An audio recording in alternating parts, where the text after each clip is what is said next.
혈관이 깨끗해지고 내장 지방을 녹여 없애는 최고의 음식이 있어요. 뿌리, 줄기, 이파리까지 버릴 것 없는 대파는 정말 다양한 조리법도 있으며 피를 맑게 하고 내장 지방을 없애주고 장 건강에도 좋은 풍부한 영양소들도 함유하고 있어 반드시 먹어야 하는 채소 중 하나입니다.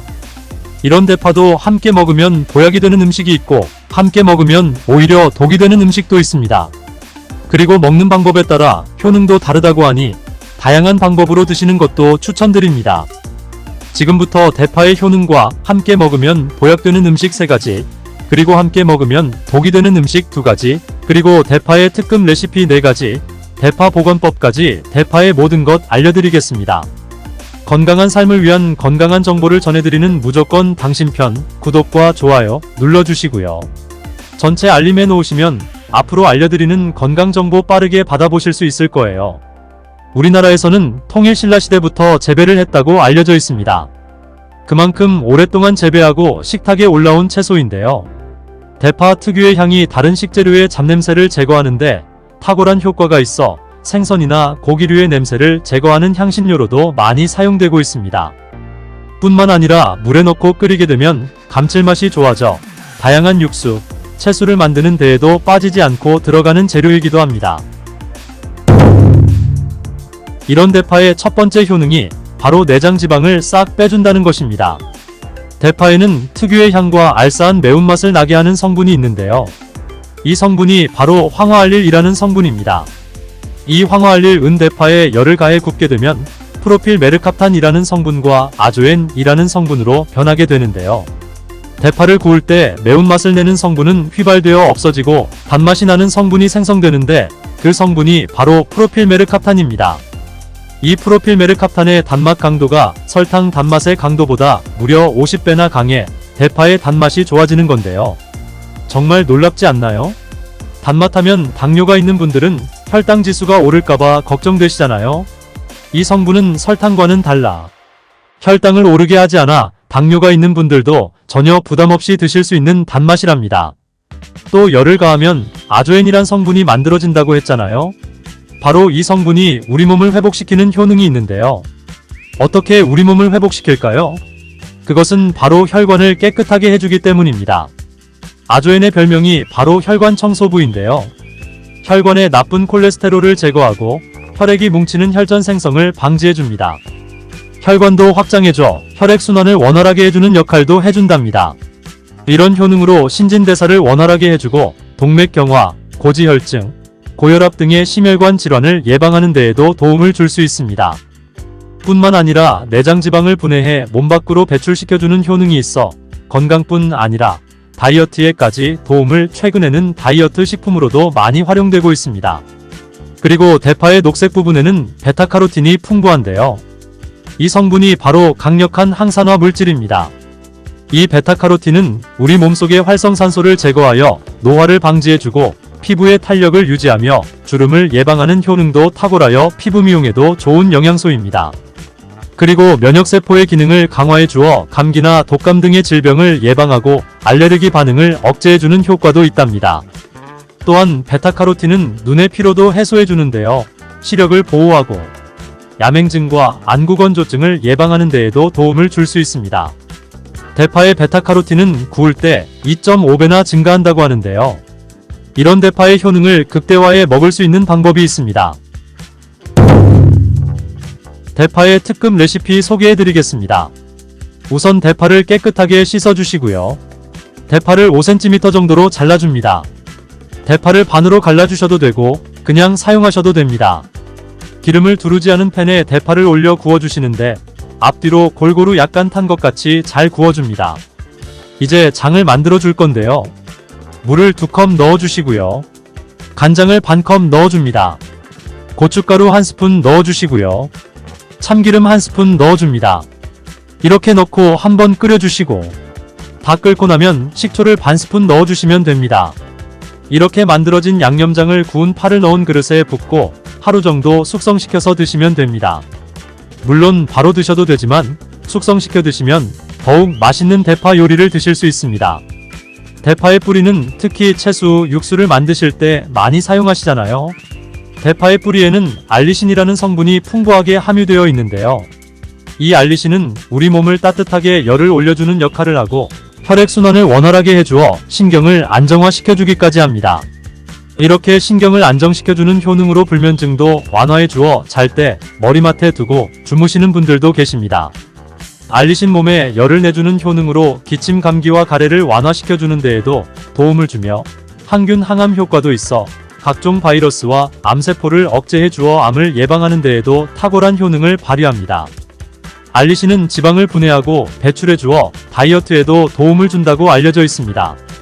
그리고 대파의 뿌리 부분에는 폴리페놀 성분이 많이 함유되어 있어 심혈관 질환 예방에 탁월한 효능이 있습니다. 식이섬유도 풍부하여 장운동을 활성화하고 배변 활동을 도와 변비를 예방하고 숙변을 제거하는 효능도 뛰어납니다. 이런 대파 뿌리는 채소, 육수 만드실 때 말고는 특별히 사용을 안 하시는 것 같은데요. 대파 뿌리를 먹는 특급 레시피 알려드릴게요. 그것은 바로 대파 뿌리 생강차입니다.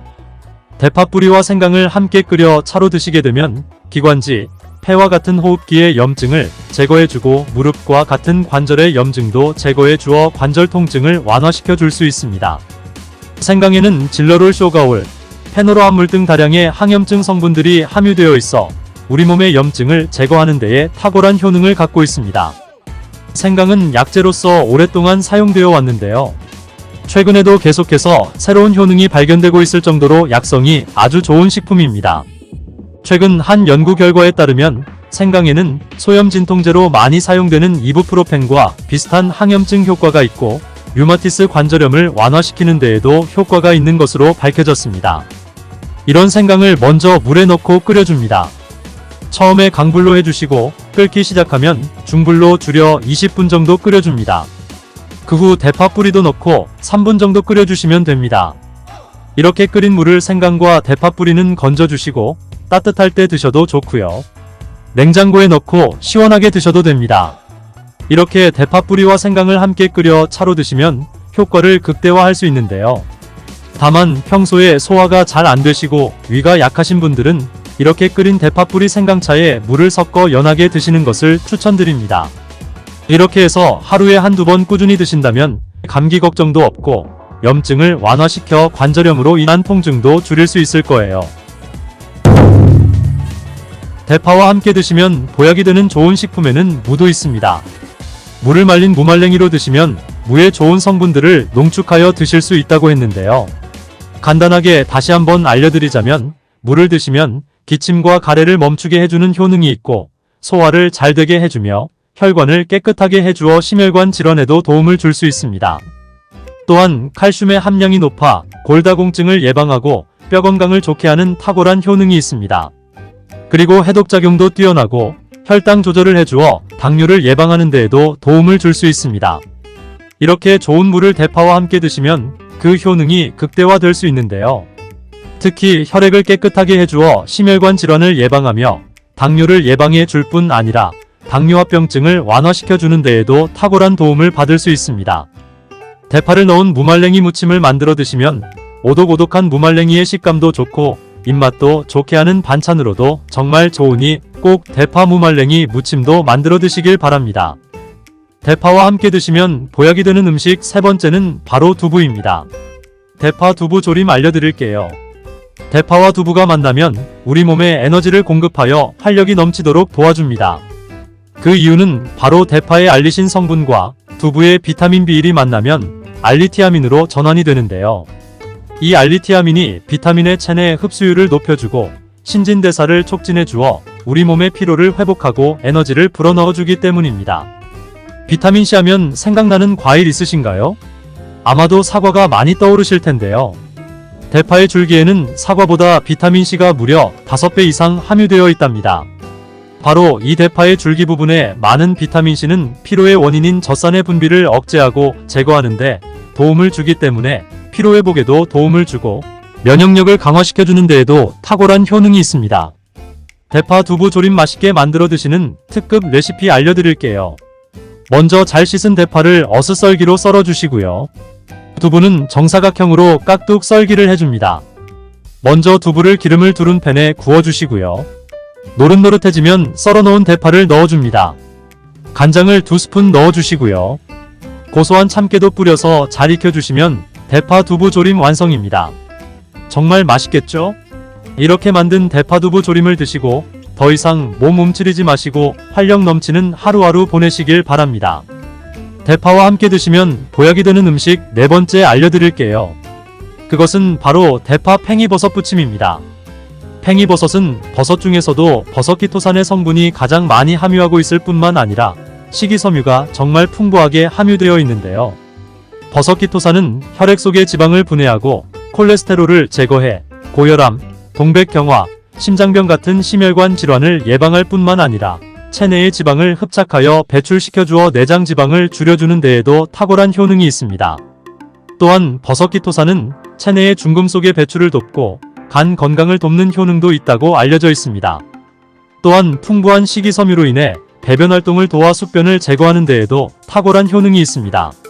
하지만 팽이버섯의 세포벽은 단단하기 때문에 그냥 드시게 되면 성분을 흡수하지 못하는데요. 열을 가하게 되면 세포벽은 깨지고 영양성분의 흡수율을 높일 수 있습니다. 이런 팽이버섯과 대파를 함께 드시게 되면 내장 지방을 제거하고 혈관을 깨끗하게 하는 데에 탁월한 음식이 되는데요. 먼저 팽이버섯의 밑둥은 잘라버리시고요. 팽이버섯을 적당한 크기로 잘 썰어줍니다. 그리고 흐르는 물에 잘 씻어줍니다. 그리고 대파는 어슷썰기로 잘게 잘 썰어주시고요. 적당한 용기에 계란을 풀어주시고요. 팽이버섯과 대파를 넣어 잘 섞어주고 소금 한 꼬집 넣어 간을 해줍니다. 이제 잘 달족인 팬에 기름을 두르고 부쳐주시면 됩니다. 정말 쉽죠? 이렇게 좋은 대파도 함께 드시면 안 되는 음식이 있습니다. 대파와 함께 드시면 안 되는 음식 첫 번째는 바로 꿀입니다. 대파와 꿀은 두 가지 다 몸에 열을 올려주는 효능이 있습니다. 한의학에서는 대파와 꿀을 함께 먹으면 위장에 탈이 나고 더부룩한 현상이 나타날 수 있는데요.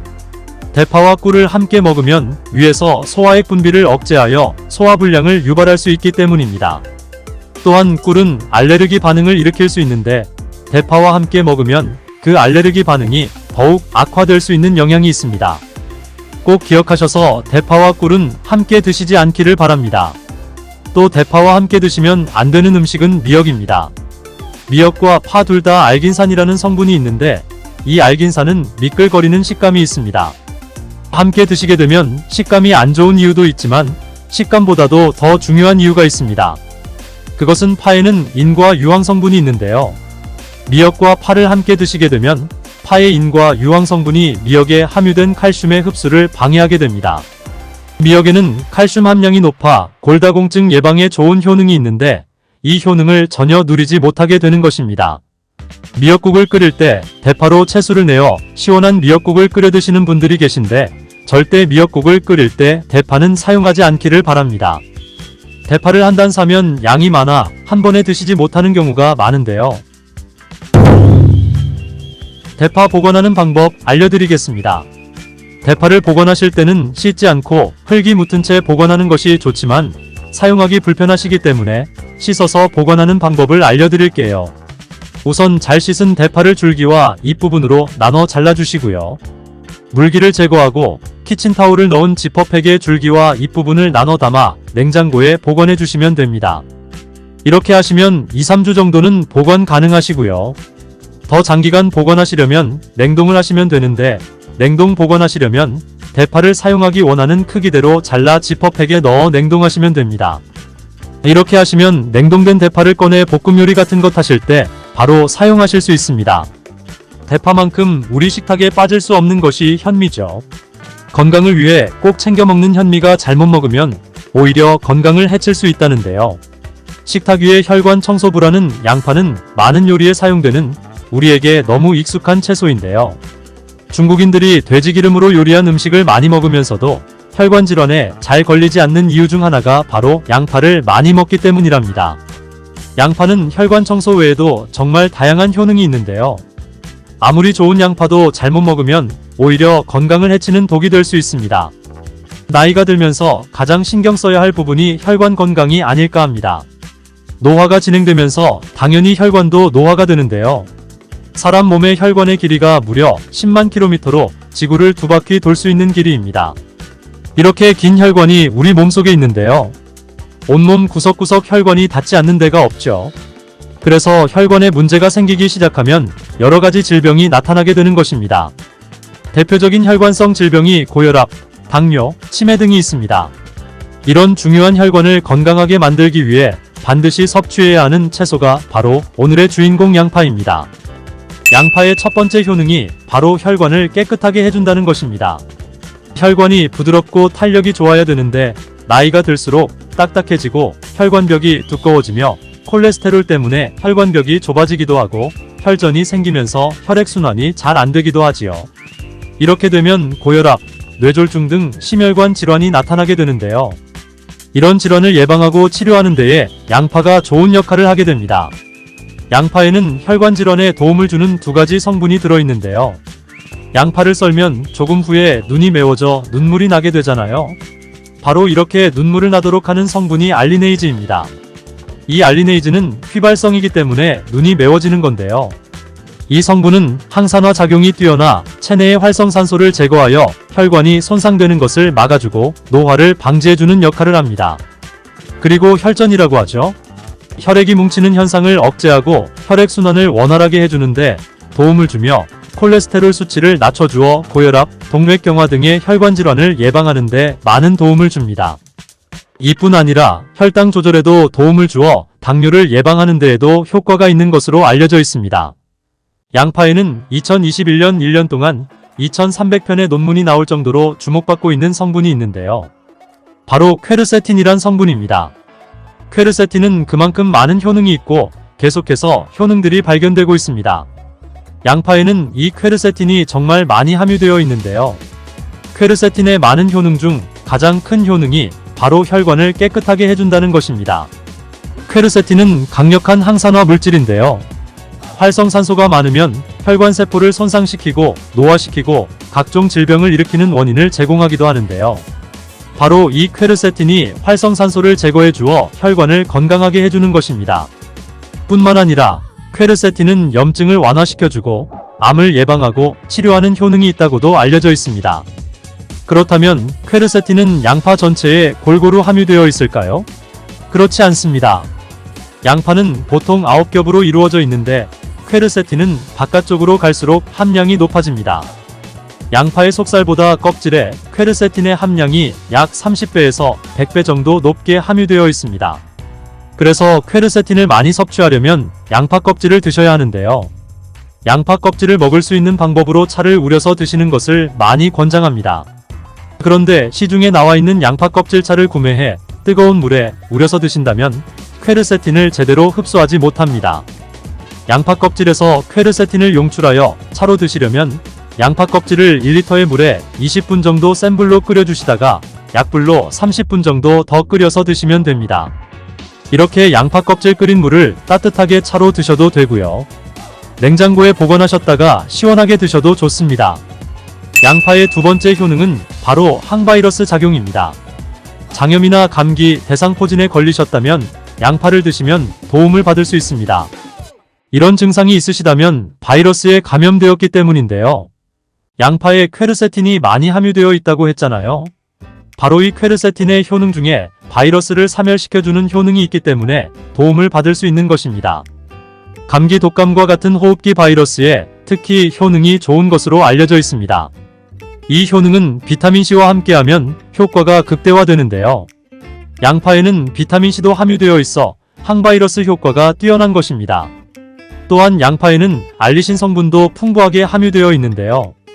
이 성분도 항균작용이 뛰어나 퀘르세틴과 함께 몸에 들어오는 바이러스와 균들을 차단해 주어 우리 몸을 건강하게 유지시켜 주는데 큰 역할을 할 수 있습니다. 양파의 세 번째 효능은 당뇨를 예방하고 혈당을 잡아준다는 것입니다. 당뇨는 췌장에서 인슐린의 분비가 제대로 되지 않거나 인슐린의 역할을 제대로 하지 못할 때 발생하게 됩니다. 높은 혈당이 지속되면 고혈당이라 하고 낮은 혈당이 지속되면 저혈당이라고 하는데요. 이런 상태가 지속되는 것을 당뇨병이라고 하는 것입니다. 이럴 때 혈당을 조절해주는 성분이 바로 인슐린인데요.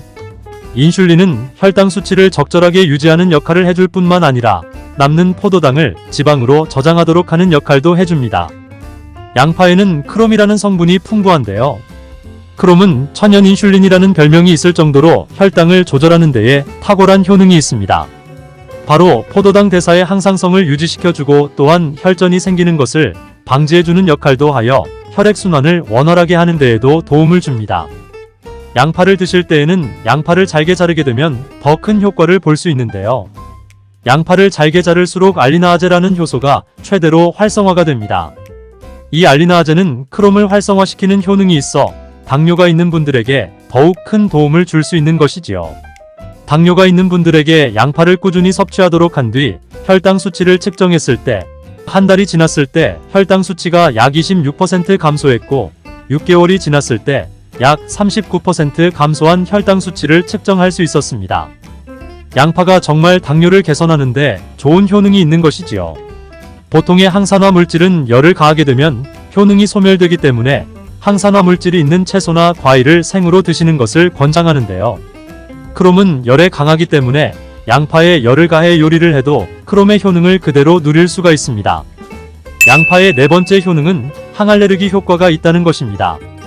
아토피, 천식, 비염 같은 알레르기가 있는 분들에게 양파가 도움을 줄 수 있습니다.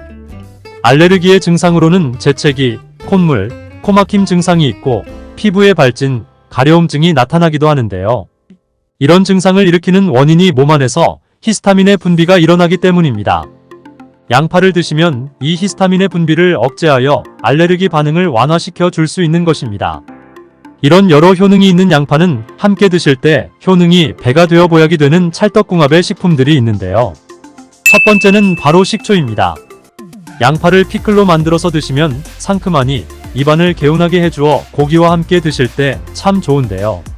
한 가지 주의할 점은 이런 피클을 만들 때 설탕을 넣으면 오히려 건강에 해가 될 수 있습니다. 피클의 맛이 약간 떨어지더라도 건강을 위해서는 설탕은 빼고 만드시길 바랍니다. 식초에는 피로를 유발하는 젖산의 분비를 억제하는 효능이 있고 양파는 피로회복에 좋은 비타민 B1의 흡수를 촉진하는 효능이 있어 양파와 식초를 함께 드시면 에너지를 충전하고 피로를 회복하는 데에 도움을 받을 수 있습니다. 또한 식초는 나쁜 콜레스테롤의 흡수도 억제하여 혈관 건강에도 도움을 주며 면역력 강화에도 큰 효과가 있습니다. 또한 식초는 항산화 항암 효과가 있어 노화 방지와 암을 예방하는 데에도 도움을 받을 수 있습니다. 양파와 함께 드시면 보약이 되는 식품 두 번째는 바로 계란입니다. 계란의 노른자에는 루테인과 제아잔틴이라는 두 가지 중요한 항산화 성분이 풍부하게 함유되어 있습니다. 제아잔틴은 자유라디칼로부터 눈을 보호하는데요. 자유라디칼은 환경적 요인이나 노화, 스트레스 등으로 발생하여 세포를 손상시키는 것을 말합니다. 눈에 발생하게 되면 실명에 이를 수도 있습니다. 또한 계란에는 콜린이라는 성분이 함유되어 있는데 콜린은 대표적인 뇌 건강을 좋게 하는 물질입니다. 아세틸콜린이라는 신경 전달 물질을 만드는데 콜린이 작용하는데요. 이 아세틸콜린이 부족하게 되면 기억력 저하와 학습 능력 감소, 나아가 치매를 일으킬 수도 있는 것입니다. 양파의 퀘르세틴과 알리네이즈 성분으로 혈관을 깨끗하게 하고 활상산소를 제거하여 혈관세포의 손상을 막아주는 효과와 계란의 콜린의 효능이 만나 뇌혈관을 건강하게 하고 뇌신경을 활발하게 하여 치매 예방에 정말 좋은 음식이 되는 것이지요. 양파와 함께 드시면 보약이 되는 식품 세 번째는 마늘입니다. 마늘에는 알싸한 매운맛을 내는 알리신 성분이 있는데요. 이 성분이 혈중 지지를 낮춰 콜레스테롤과 중성지방을 낮추는데 효과적인 성분입니다. 이를 통해 동맥경화를 방지하는데 도움을 주어 심혈관 질환을 예방하는데 아주 좋은 성분인 것입니다. 또한 항산화 성분인 폴리페놀이 풍부하여 콜레스테롤이 산화되는 것을 막아 나쁜 콜레스테롤이 만들어지는 것을 방지해줍니다. 또한 마늘은 미국 국립암연구소가 선정한 48가지 항암식품에 들어가는데요. 마늘에 함유된 알리신과 유황화합물, 그리고 셀레늄이 바로 항암 효과를 나타냅니다. 이 성분들이 암세포의 성장을 억제하는데 탁월한 효과가 있고 면역력도 강화해 주어 암을 예방하는 데에 도움을 주는 것입니다. 특히 소화기 계통의 암 종류에 대해 50에서 70% 정도의 억제율을 보인다고 알려져 있습니다. 이런 효과들이 양파와 만나면 양파의 효능과 마늘의 효능이 극대화되어 암 예방, 혈관 건강에 아주 좋은 음식이 될 수 있습니다. 양파와 함께 드시면 보약이 되는 식품 네 번째는 브로콜리입니다. 브로콜리에는 설포라판과 인돌 화합물이 풍부하게 함유되어 있는데요. 이 성분들이 암세포의 성장을 억제하고 암을 예방하는데 뛰어난 효능이 있는 항암 성분입니다. 또한 비타민C, 베타카로틴 등의 항산화 물질이 풍부하게 함유되어 있어 체내의 활성산소를 제거하고 노화를 방지하는 데에도 효과적입니다. 또한 비타민 A가 풍부하게 함유되어 있어 눈의 피로를 해소하고 시력을 보호하는 데에도 도움을 주며 풍부한 식이섬유가 있어 장 운동을 촉진하고 배변 활동을 원활하게 해주어 장 건강에도 도움을 줍니다. 철분도 풍부하게 함유하고 있어 빈혈을 예방하는 데에도 효과적입니다. 브로콜리에는 바이러스에 대한 저항력을 높여주는 인터페론의 분비를 촉진하는 성분이 함유되어 있는데요. 이러한 브로콜리의 좋은 효능은 양파와 함께 드시면 효과가 극대화되어 우리 몸에 정말 좋은 식품이 되는 것입니다. 양파와 함께 드시면 보약이 되는 식품 네 번째는 오메가3 지방산이 풍부한 들기름입니다. 들기름은 오메가3 지방산이 풍부하여 뇌신경을 보호하고 염증을 감소시켜주는 효능이 있습니다. 또한 알파-리놀렌산이 풍부한데 이 성분이 우리 몸에 흡수될 때 DHA로 전환되어 기억력을 강화시키고 학습 능력 또한 향상시켜주는 효능이 있습니다. 오메가3가 풍부한 등푸른 생선을 섭취해도 같은 효능을 누릴 수 있는데요. 양파와 들기름, 꽁치, 고등어 같은 등푸른 생선을 드셔도 뇌 건강에 많은 도움을 받을 수 있는 것입니다. 이렇게 몸에 좋은 양파도 드실 때 주의하셔야 하는 분들이 있는데요. 첫 번째로 동맥 경화를 치료하는 와파린 나트륨 성분의 항응혈제를 드시는 분들입니다. 혈전 형성을 방지하는 약과 혈액을 묽게 하는 양파를 같이 드시면 출혈의 위험이 있으니 주의하시기 바랍니다. 두 번째, 소화불량이 있으면서 가스가 잘 차는 분들은 양파를 많이 드시면 안 됩니다. 양파가 장 건강에 도움이 된다고 해서 양파를 드셨는데 오히려 가스가 차고 속이 불편하신 분들도 있지요. 이런 분들은 양파 드실 때 주의하셔서 조금만 드시기 바랍니다. 체질적으로 양파와 맞지 않는 분들입니다. 세 번째, 간이 약한 분들입니다. 이런 분들이 양파 좋다고 양파를 많이 드시면 오히려 간에 부담이 될 수 있습니다. 간 건강을 해칠 수 있는 것이죠. 네 번째, 양파를 드시면 혀에 백태가 끼고 기미가 올라오는 것이 발견되시면 양파를 드시지 않는 것이 좋습니다. 그리고 다섯 번째, 정말 중요한 내용인데요. 건강에 좋다고 양파 좀 내려 드시는 분들 많이 계시지요? 그런데 혈당 관리를 해야 하는 당뇨병이 있는 분들과 신장이 양하신 분들은 절대 양파즙 드시면 안 됩니다. 왜냐하면 양파를 즙을 내게 되면 농축이 되어 당도가 올라갑니다. 그리고 즙 상태로 드시면 흡수가 빨라 혈당이 급격하게 올라가게 됩니다. 또 양파즙에는 칼륨의 함량이 높은데요. 당뇨 환자뿐 아니라 신장이 안 좋은 분들이 양파즙을 마시면 이 칼륨이 신장에 무리를 주어 건강이 더욱 악화될 수 있습니다. 칼륨 배출이 잘 되지 않아 몸에 쌓이게 되면 심장에까지도 무리를 주게 되고 심하면 돌연사의 원인이 될 수도 있습니다. 떠도는 속설이 많기로 유명한 고사리, 외국에서는 독초로 알려져 음식으로 취급하지 않지만 우리나라에서는 예로부터 다양한 방법으로 조리해 먹는 필수 식재료입니다. 고사리의 효능, 그리고 고사리와 상극인 것과 함께 먹으면 보약이 되는 음식까지 고사리에 대한 모든 것 알려드리겠습니다. 나물로도 먹고 육개장에 넣어도 먹고 다양하게 먹는 고사리는 먹는 방법에 따라 몸에 독이 될 수도 있고 보약이 될 수도 있습니다. 외국에서는 고사리를 독초로 분류하는 이유가 있습니다. 고사리는 절대 생으로 먹으면 안 됩니다. 고사리에 대한 속설들이 이 생고사리 때문인데요. 고사리에 발암물질이 있다는 이야기 들어보셨지요? 이 소문은 사실입니다. 다만 익히지 않은 생고사리일 때의 이야기입니다. 생고사리에는 프타킬로사이드라는 성분이 있는데 이것이 바로 암을 유발합니다. 또한 티아미나아제라는 성분도 함유되어 있는데 우리 몸속에 비타민 B1을 분해하여 팔다리에 힘이 빠지는 증상이 나타나며 근육과 신경에 문제를 일으켜 각기병을 유발할 수도 있습니다. 이런 이유로 외국에서는 고사리를 독초로 분류하고 식용으로는 사용하지 않고 있습니다. 그런데 우리나라의 선조들은 고사리의 독성을 제거하는 방법을 찾았습니다. 그것은 바로 끓는 물에 삶아 독소를 제거하고 말린 후에 쌀뜨물에 말린 고사리를 하룻밤 담가두어 남아있는 독소를 완전히 제거하는 방법입니다. 이런 방법을 선조들은 어떻게 찾아냈는지 정말 놀랍습니다. 고사리의 독성인 프타큘로사이드와 비타민 분해 효소인 티아미나아제는 열에 약하고 물에 잘 녹기 때문에 선조들의 방법은 아주 과학적인 방법인 것입니다. 고사리의 효능의 첫 번째는 바로 면역력 강화인데요. 함께 먹으면 보약이 되는 것은 바로 마늘입니다. 고사리에는 기능성 다당류와 산성 다당류가 풍부하게 함유되어 있는데 이 성분들이 면역력을 향상시켜주는 핵심 성분입니다. 고사리를 섭취하면 외부로부터 들어오는 바이러스나 세균들을 막아줄 수 있는 것인데요. 이때 마늘과 함께 드시면 마늘에 알리신 성분이 우리 몸에 생기는 염증까지 제거해 주어 면역력을 향상시키는데 폭발적인 시너지 효과를 나타낼 수 있는 것입니다.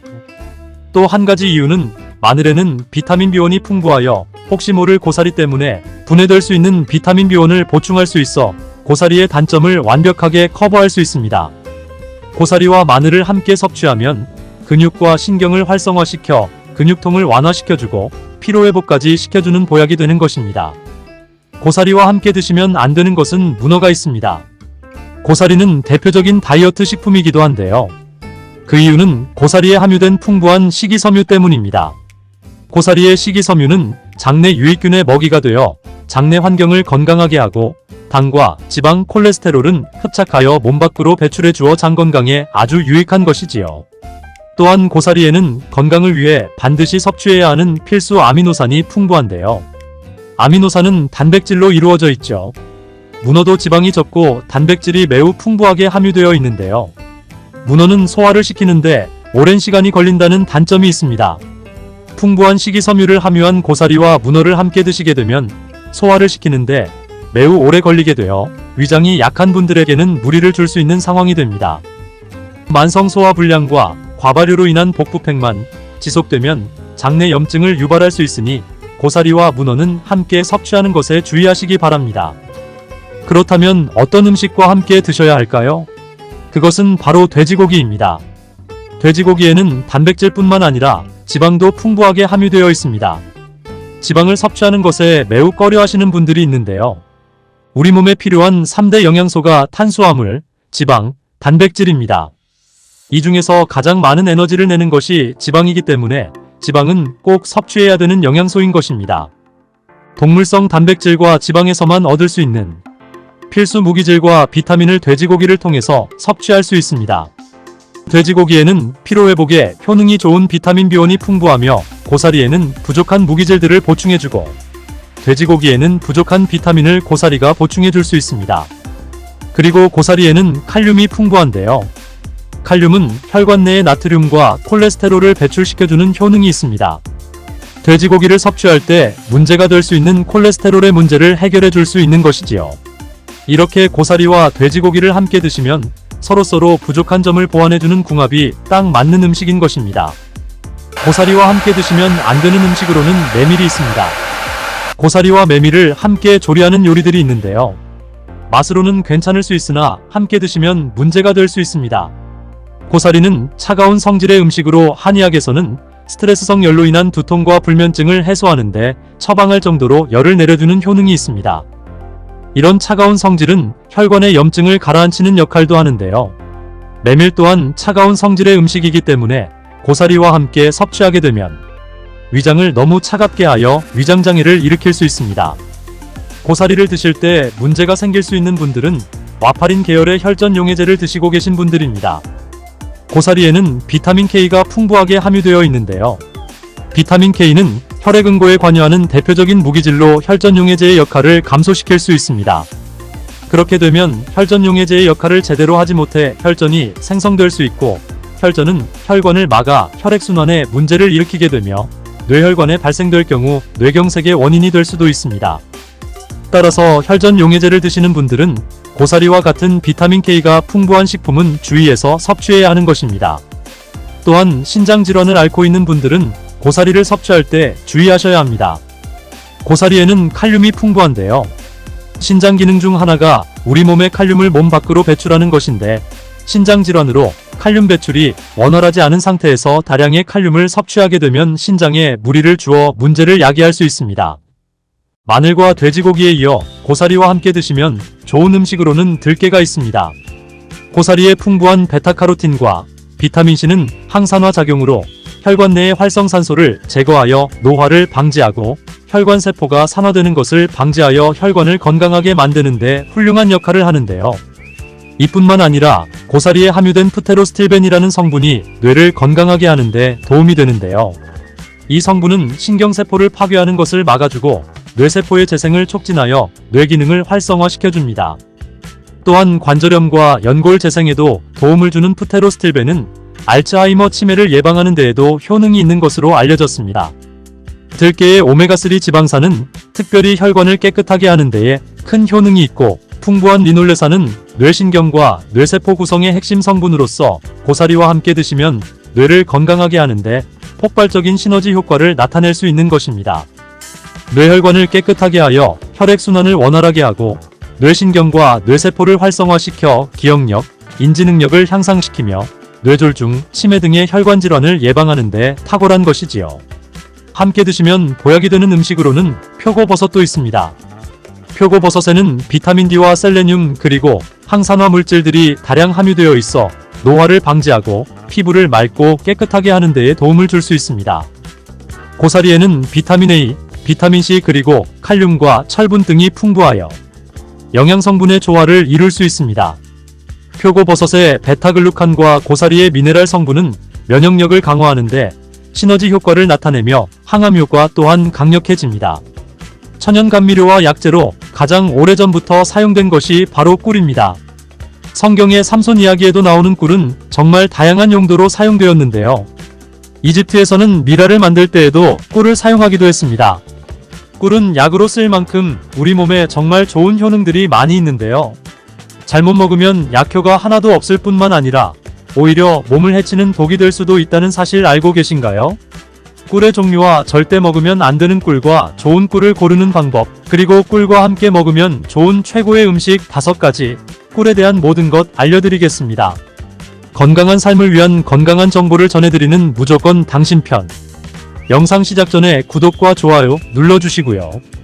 전체 알림 해놓으시면 앞으로 알려드리는 건강정보 빠르게 받아보실 수 있을 거예요. 꿀에는 여러 종류가 있는데요. 꿀벌들이 꽃을 통해서 꿀을 만드는 것은 잘 알고 계시지요. 꿀벌이 꽃의 밀선에서 분비되는 자당을 꿀벌이 먹었다가 다시 토해내는 과정을 거치는데 이때 꿀벌의 효소에 의해 과장과 포도당으로 분해되어 점성이 있는 액체가 됩니다. 이것이 우리가 아는 꿀이 되는 것이지요. 꽃의 종류에 따라 꿀의 이름이 달라지는데요. 우리가 잘 알고 흔히 볼 수 있는 아카시아 꿀이 유명하고요. 그 외에도 밤꿀, 쌀이꿀, 유채꿀 등이 있습니다. 꽃의 종류에 따라 꿀의 맛과 향이 조금씩 다른 특징이 있습니다. 여러 가지 꽃을 통해 만들어진 꿀은 자파꿀이라고 합니다. 이런 꽃을 통해 만들어진 천연꿀 말고 벌에게 설탕을 먹여 만든 꿀이 있는데요. 이것을 사양꿀이라고 합니다. 이 사양꿀은 일반적으로 천연꿀에 비해 가격이 저렴하고 대량으로 생산이 가능하다는 장점이 있습니다. 하지만 사양꿀은 천연꿀에 비해 영양가가 낮고 인공적인 향과 맛이 첨가되어 있을 수 있습니다. 따라서 꿀을 선택할 때 사양꿀인지 천연꿀인지 확인을 하고 구매를 하셔야 하는데요. 꿀에 사양꿀인지 천연꿀인지 표기가 되어 있지 않은 경우도 있는데 이때는 탄소동위원소 비율을 확인하시면 구분할 수 있습니다. 천연꿀의 탄소동위원소 비율은 -22%에서 -33% 정도 되고 이 탄소동위원소 비율이 낮을수록 좋은 꿀이라고 합니다. 사양꿀이나 꿀음료는 거의 설탕물이나 다름없으니 반드시 천연꿀을 구매하여 드시기 바랍니다. 꿀을 보관하는 방법을 알려드리자면 꿀은 절대로 썩지 않는다는 말이 있습니다. 그 이유는 꿀에는 항균작용이 있는 프로폴리스가 있기 때문인데요. 주의하실 것은 직사광선이 없는 서늘한 곳에 보관하시고 꿀을 덜으실 때 오염되지 않은 스푼 같은 것을 이용하시면 됩니다. 가끔 냉장고에 보관하시는 분들이 있는데요. 냉장고에 보관하시게 되면 하얀 침전물이 생기거나 오래되면 층이 분리되는 현상이 나타날 수 있으니 주의하시기 바랍니다. 꿀은 그 자체로도 많은 약효가 있는데요. 천연 항생제인 프로폴리스로 인해 면역력을 높여주고 피로회복을 도우며 위장 기능을 강화시키는 도움을 주는 효능이 있습니다. 특별히 건조된 기관지를 촉촉하게 해주는데 좋은 효과가 있어 기침 가래를 완화시켜주는 약성이 있습니다. 1호 꿀과 함께 드시면 시너지 효과가 나타나 보약이나 다름없는 최고의 식품 5가지 알려드리겠습니다. 첫 번째는 바로 계피입니다. 계피와 꿀이 만나면 여러가지 효능들이 있는데요. 계피는 오래전부터 자연요법으로도 많이 사용된 식재료인데 꿀과 계피의 조합으로 효능이 배가 된다는 것은 많은 실험을 통해 밝혀진 바 있습니다. 관절이 여기저기 쑤셔서 힘드신 분들 많으시죠? 꿀과 계피의 조합으로 가장 두드러지는 첫 번째 효능은 소염작용을 통해 관절의 염증을 완화시켜 관절 건강에 큰 도움을 준다는 것입니다. 덴마크의 코펜하겐 대학에서 꿀과 계피의 관절염 개선 효과에 대해 연구를 했는데요. 연구진들은 200명의 관절염 환자를 대상으로 아침과 저녁 식사 전에 따뜻한 물에 꿀 한 스푼과 계피 가루 반 스푼을 섞어 마시게 했습니다. 그 결과 일주일 만에 환자의 73%의 통증이 개선되었고 한 달 내에 이전에 걷기도 힘들었던 환자의 대부분이 통증 없이 걸을 수 있게 되었습니다. 이 연구는 꿀과 계피를 함께 복용하면 관절염 환자의 증상을 개선하는 데 도움이 될 수 있다는 것을 보여주고 있습니다. 꿀과 계피를 함께 먹을 때의 효능 두 번째는 바로 콜레스테롤을 조절하여 혈관 건강 개선에 도움을 준다는 것입니다. 덴마크 농무부 연구 결과에 따르면 계피를 40일 동안 4분의 1티스푼을 섭취하자 중성지방이 30%, 콜레스테롤은 20%가 감소했다고 합니다. 꿀은 지질대사라고 해서 나쁜 콜레스테롤은 줄이고 좋은 콜레스테롤은 늘리는 작용을 하며 계피도 풍부한 폴리페놀 성분이 꿀과 비슷한 효능을 나타냅니다. 이 효능들이 더해지니 혈관의 지방을 제거하고 동맥과 혈관을 튼튼하게 해주고 심장이나 뇌졸중과 같은 혈관 질환을 예방하는 데 도움을 줄 수 있는 것입니다. 꿀과 계피를 함께 먹을 때의 효능 세 번째는 바로 감기와 독감을 완화시킬 수 있다는 것입니다. 감기에 걸릴 때 계피와 꿀을 섞어 드시면 정말 좋은데요. 꿀과 계피에는 면역력을 강화시켜주는 성분이 함유되어 있고 항균 및 항바이러스 효과가 있는 성분도 함유되어 있어 감기와 독감을 예방하는 데 도움을 줄 수 있습니다.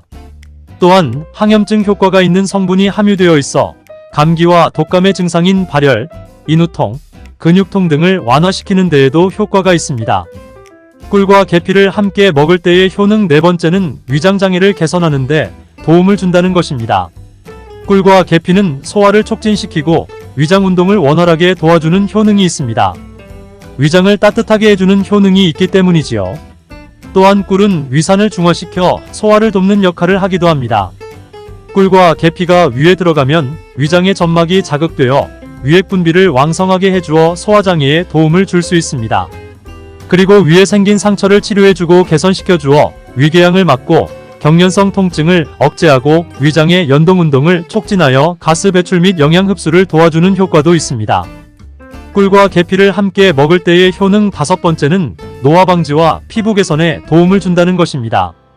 미국 일리노이드 대학 연구팀은 꿀의 항산화 성분이 남성의 신체에 미치는 영향을 조사하기 위해 남성을 대상으로 꿀물 섭취 그룹과 위약 그룹으로 나누어 연구를 진행했는데요.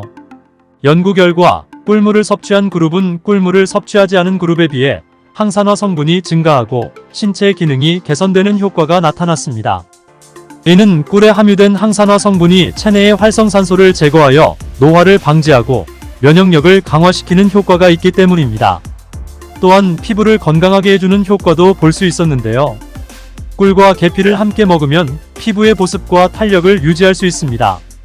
그리고 꿀은 피부에 수분을 공급하고 계피는 피부의 염증을 완화시켜주는 효과가 있습니다. 꿀과 함께 드실 때 최고의 식품 두 번째는 바로 마늘입니다. 꿀에 마늘을 재워서 드시는 분들 많이 계시잖아요. 네, 아주 잘하고 계신 거예요.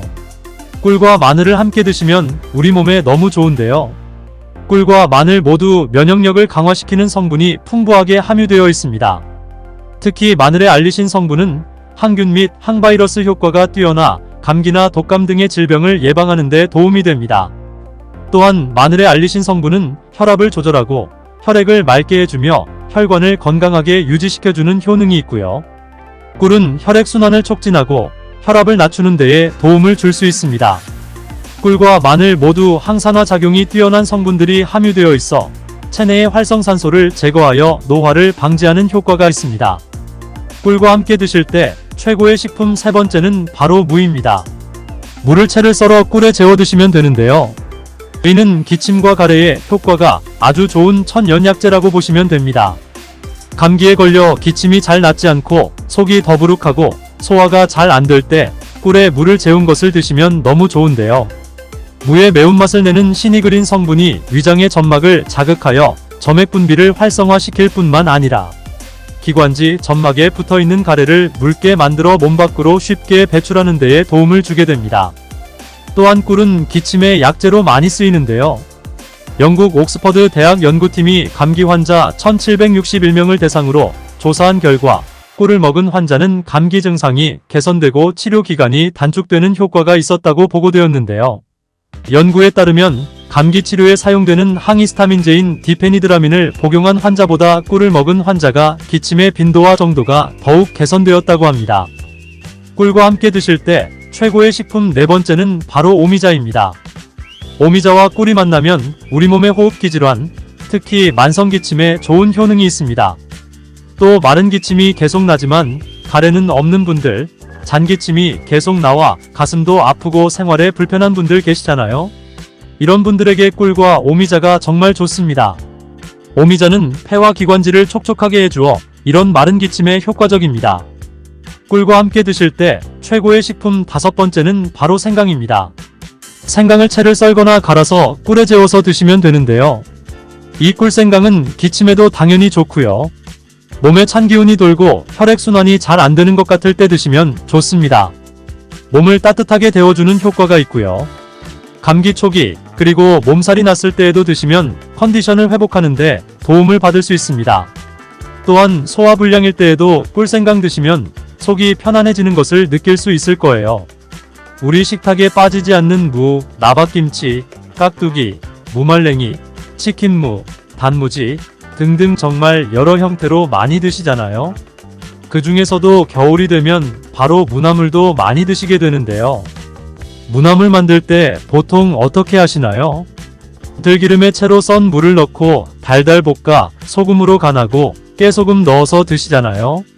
기름을 넣지 않고 물을 볶는 방법으로 알려드릴게요. 그리고 바로 그 들기름을 언제 넣어야 되는지도 알려드릴게요. 먼저 물을 약간 두껍게 채를 썰어주시고 여기에 비장의 재료 하나 더 넣어줍니다. 그것은 바로 양파입니다. 양파도 채를 썰어 무와 함께 담아주세요. 양파를 하나 넣게 되면 무의 해독작용이 배가 되고 단맛도 좋아지게 됩니다. 이렇게 무와 양파를 담은 통에 소금으로 1시간 정도 절여주세요. 다 절여지면 무가 흐물흐물하게 되고 무와 양파에서 수분이 많이 빠져나와 있을 거예요. 이 수분도 버리지 말고 다 사용합니다. 냄비에다 절여진 무와 양파를 넣고 그리고 들기름 대신 물을 1컵 넣어줍니다. 들기름은 발화점이 낮기 때문에 들기름을 넣어 무나물을 만들게 되면 들기름의 좋은 성분인 오메가3 지방산은 다 날아가고 오히려 건강에 해로울 수 있으니 들기름은 넣지 말고 이 방법으로 하시기 바랍니다. 센 불에서 먼저 끓여준 다음에 중불로 익혀주시면 됩니다. 이때 물이 졸아서 바닥에 조금 깔릴 정도만 남을 때까지 해주시면 됩니다. 그리고 먹기 직전에 들기름을 1스푼 넣어 드시면 고소하고 달달한 무나물을 드실 수 있습니다. 정말 간단하죠? 이렇게 물을 드시면 소화도 잘 되고 몸의 독소를 배출해주는 해독작용에도 좋은데요. 겨울물을 드시면 도대체 어떤 효능이 있을까요? 겨울무는 조직이 치밀하고 단맛이 좋으며 약성이 강한 것이 특징인데요. 무의 가장 좋은 효능은 첫 번째로 기침을 멈추게 하고 가래를 물기에 쉽게 배출하도록 도와준다는 것입니다. 무를 생으로 먹으면 알싸한 매운맛이 있잖아요. 바로 이 매운맛을 내는 성분이 시니그린이라는 성분입니다. 시니그린의 효능이 바로 호흡기의 점막을 자극해서 점액 분비를 촉진하게 되는데요. 이렇게 점액이 나와 호흡기계에 붙어있는 가래를 묽게 만들어서 쉽게 배출되도록 도와주는 것입니다.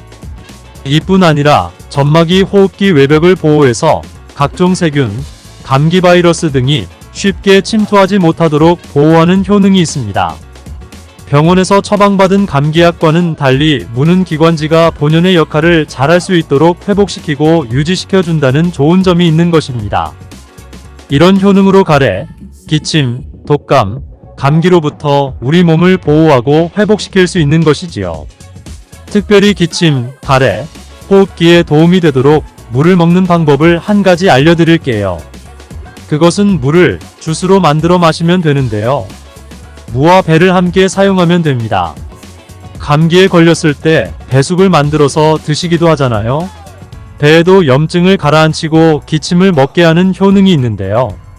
이런 배와 물을 함께 드시면 겨울에 건조한 기관지가 촉촉해져 기침이 멈추게 되며 가래를 묽게 하여 몸 밖으로 배출하기도 쉬워집니다. 무와 배는 열을 내리는 효능이 있어 기관지염, 편도선염, 후두염을 완화시키는 데에도 도움을 줄 수 있습니다. 만드는 방법은 무와 배를 1:1 비율로 함께 믹서기에 넣고 갈아주시면 되는데, 한 가지 주의할 점은 무의 초록색 부분과 흰색 부분이 있잖아요. 흰색 부분은 매운맛이 좀 더 강하고 초록색 부분은 단맛이 조금 더 좋으니 주스를 만드실 때는 초록색 부분을 사용하시는 것을 추천드립니다. 그리고 무와 배의 껍질도 꼭 함께 갈아주시기 바랍니다. 속살보다 껍질에 더 많은 플라보노이드 성분이 함유되어 있기 때문입니다. 배의 씨만 제거하고 믹서기에 넣고 갈아주시고 그대로 마셔도 되는데요. 이대로는 너무 걸쭉하여 마시기 힘든 분들은 면포에 걸러서 마시면 됩니다. 두 번째 무의 효능은 바로 소화에 좋다는 것입니다. 천연소화제 하면 떠오를 것이 바로 무인데요. 무에는 전분을 분해하는 아밀라이제와 디아스타아제가 풍부하며 단백질을 분해하는 효소인 프로테아제도 함유되어 있어 고기를 드실 때에도 무가 정말 좋은 음식이 되는 것이지요. 김장을 하고 나면 돼지고기를 삶아 수육을 만들고 김장하고 남은 무로 양념을 더해 무김치를 만들어 수육과 함께 드시잖아요. 이렇게 드시는 것이 무의 단백질 소화, 효소인 프로테아제 덕분에 정말 좋은 음식의 궁합이 되는 것입니다. 또한 무에는 탄수화물을 분해하는 디아스타제라는 효소가 풍부한데요. 우리나라 주식이 바로 쌀이잖아요. 쌀밥을 드실 때 무로 만든 반찬을 드시는 것도 좋은 방법이 되는 것입니다. 나이가 들면서 몸에서 나오는 소화 효소들이 줄어들게 되는데요. 나이가 들수록 무로 만든 반찬을 많이 드시는 것이 좋겠습니다. 단 무에 함유된 효소는 열에 약하기 때문에 무의 소화 효소를 섭취하려면 열을 가하지 않은 생으로 드시는 것을 권장합니다. 동치미나 깍두기가 정말 안성맞춤이 되겠지요. 그리고 무에는 지방의 분해를 돕는 효소인 에스테라아제가 풍부한데요. 치킨 배달을 시키면 치킨무가 꼭 함께 오잖아요. 바로 지방이 많은 치킨을 드실 때 무를 함께 드시면 입안이 깔끔해지기도 하고 소화도 잘 되는 것이지요. 세 번째 무의 효능은 혈관 건강에 좋다는 것입니다. 무에는 식이섬유가 풍부하여 장 건강에 도움을 줄 뿐만 아니라 혈관 건강에도 도움을 주는데요. 바로 이 식이섬유가 체내의 콜레스테롤을 흡착하여 배출시켜주므로 혈관 내의 노폐물을 제거하여 혈액순환을 원활하게 도와주는 것입니다. 또한 비타민C도 풍부하게 함유되어 있는데요. 무의 비타민C는 항산화 작용이 뛰어나 혈관 내의 활성산소를 제거하고 혈관벽을 튼튼하게 해주는데 도움을 주는 것입니다. 그리고 칼륨도 무에 함유되어 있는데 칼륨의 대표적인 효능이 바로 나트륨을 배출하는 역할입니다. 혈관 내의 나트륨은 혈압 상승의 주범인데요. 물을 섭취함으로 혈관 내의 나트륨을 몸 밖으로 배출시켜 혈압을 낮추어 심혈관 질환을 예방하는 데에도 도움을 주는 것이지요. 그리고 엽산 또한 무에 풍부하게 함유되어 있는데 이 엽산이 혈관의 염증을 억제하고 혈전 생성을 막아주는 역할을 합니다. 이만하면 무가 혈관 건강에 특효약이나 다름없지요? 네 번째 무의 효능은 바로 해독작용입니다. 역사 기록에 보면 담배를 좋아했던 정조대왕이 담배로 인한 몸의 독을 제거하기 위해 물을 많이 섭취했다는 기록이 있습니다. 무가 담배의 니코틴을 해독하는 효능이 있는데요. 무에 함유된 글루코시놀레이트 성분이 니코틴을 중화하는 효능이 있기 때문입니다. 또한 무에는 식물성 유황 성분이 함유되어 있는데 이 식물성 유황 성분은 미세먼지로부터 오염된 중금속이 우리 몸에 들어올 때 여러 독성들을 해독해주는 효능이 있습니다. 메밀국수를 먹을 때 무즙을 갈아서 넣어주잖아요. 그 이유가 단순히 맛 때문만이 아니라 메밀에는 살리시라민이라는 독성물질이 있는데요. 이 독성물질을 무의 식물성 유황 성분이 중화시켜줄 수 있기 때문입니다. 그리고 무에는 베타인이라는 성분이 풍부한데요. 이 베타인이 간의 해독작용을 도와주고 소변으로 독성을 배출하게 해주는 기능도 있습니다. 또한 글루코시놀레이트라는 성분이 있는데요. 이 성분은 항암 성분으로서 특히 유방암과 폐암의 세포 증식을 억제하는 것으로 알려져 있습니다. 해독작용을 넘어 항암작용까지 하는 무, 정말 대단하지 않나요? 다섯 번째 무의 효능은 골다공증 예방에 좋다는 것입니다. 무에도 칼슘의 함량이 높기 때문인데요. 무 100g에는 칼슘이 20mg 정도 함유되어 있습니다. 무의 칼슘을 섭취하는데 아주 좋은 방법이 있는데요. 바로 무말랭이를 만들어서 드시는 것입니다.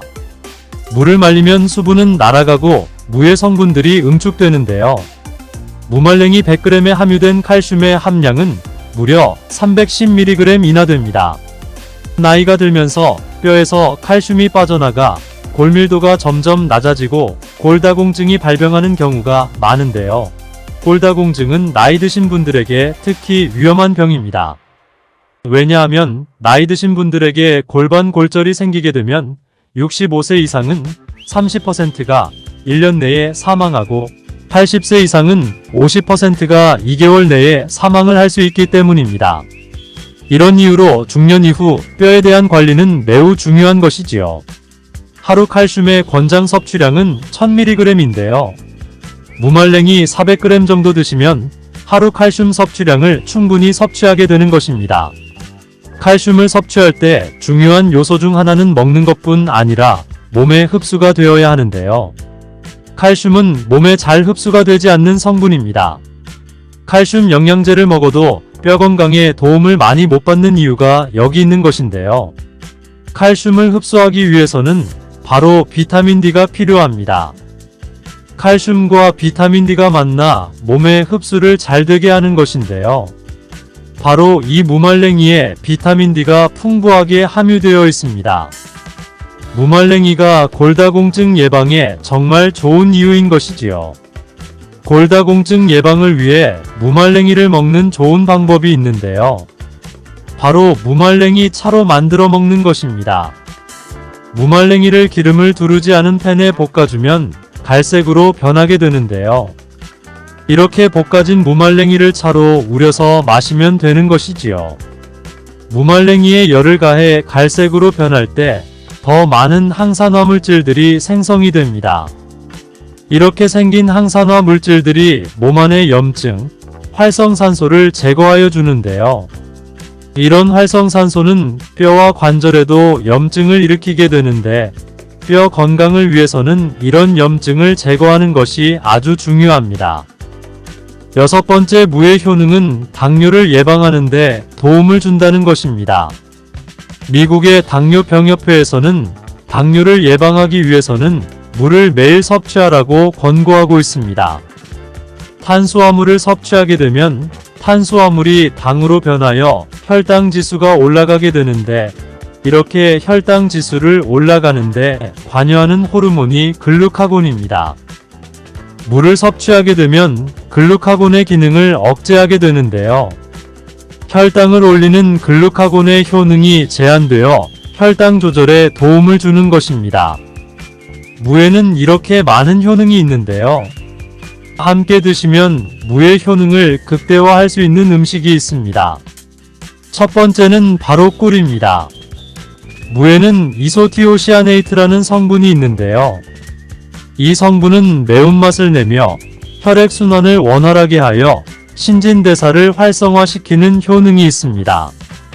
꿀에는 항균, 항염, 항산화 효능이 있어 무와 함께 드시면 기관지를 촉촉하게 하여 기침을 멈추게 하고 몸의 기력을 더욱 보충해주게 되는 것입니다. 무와 함께 드실 때 좋은 음식 두 번째는 생강입니다.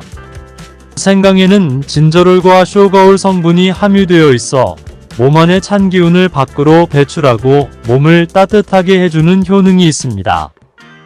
몸을 따뜻하게 하면 면역력이 더욱 좋아지게 되는 것입니다. 또한 심혈관을 더욱 건강하게 해주는데요. 생강을 섭취하게 되면 콜레스테롤 수치가 낮아지고 혈액순환을 원활하게 해주어 혈관 건강에 도움을 주는 것이지요. 이렇게 좋은 무도 드실 때 주의하셔야 하는 분들이 있는데요. 바로 갑상선 질환이 있는 분들입니다. 왜냐하면 무에는 고이트로젠이라는 성분이 있는데요. 이 성분이 갑상선 호르몬 생성을 방해하기 때문입니다.